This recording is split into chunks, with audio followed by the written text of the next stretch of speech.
I picked up this bottle recently at an antique show. I love Art Deco bottles. This one says Hastings Bottling Works, and on the bottom it says Hastings, Pennsylvania, and there's an Owens mark dating it to 1938. And then there's a Y intertwined with an S, and that's all that we have to work off of. So let's see what turns up on this episode of Antique Bottle Stories.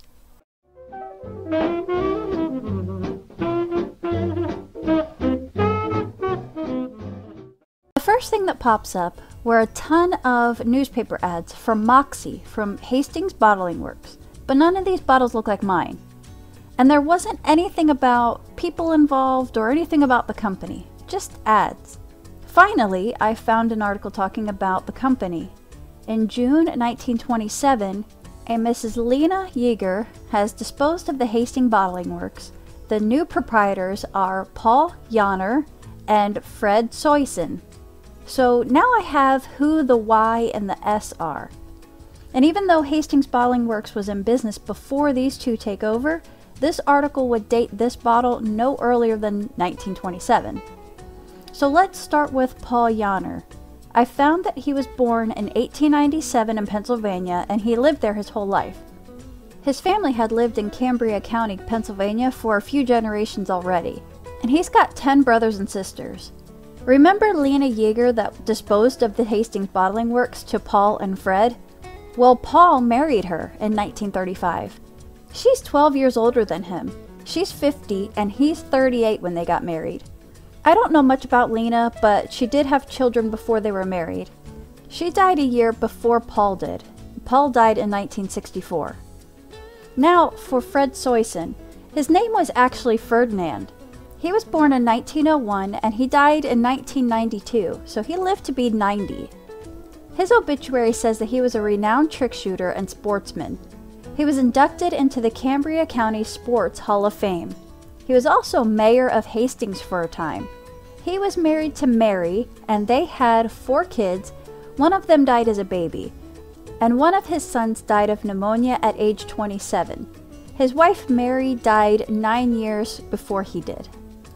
Weirdly, I can't find either of them in the city directory until the 1950s, so I don't see them with the Hastings Company, because by this time they're both running Squirt Bottling Company in Hastings, and here they are in 1957.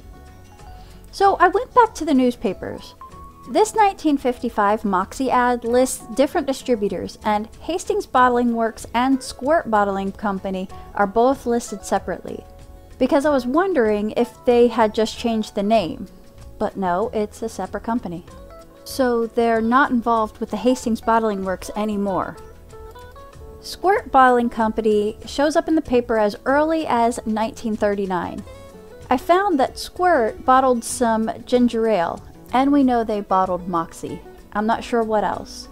This company runs through World War II, and the company is still going in 1960 because there's an article that talks about a Mrs. Alice Cotterman who is charged with embezzling $42,000 from Squirt Bottling Company. She used to be the bookkeeper. It looks like she got away with it too. This article says that she was found innocent on forgery charges, and she would be charged in March the following year for the embezzlement charges, but there isn't anything else in the paper after this. 1963, they're listed in a bowling league. 1975 is the last ad that I see for Squirt. And remember, Paul Yoder died in 1964, so I'm not sure 10 years later who's actually running the company. And I don't see an end date for Squirt. As far as Hastings Bottling Works, they're actually still in business. We know this bottle is dated 1938. Since Squirt shows up in the paper as early as 1939, it's possible that they had moved on the year after this bottle was made. And that's it for this one, you guys.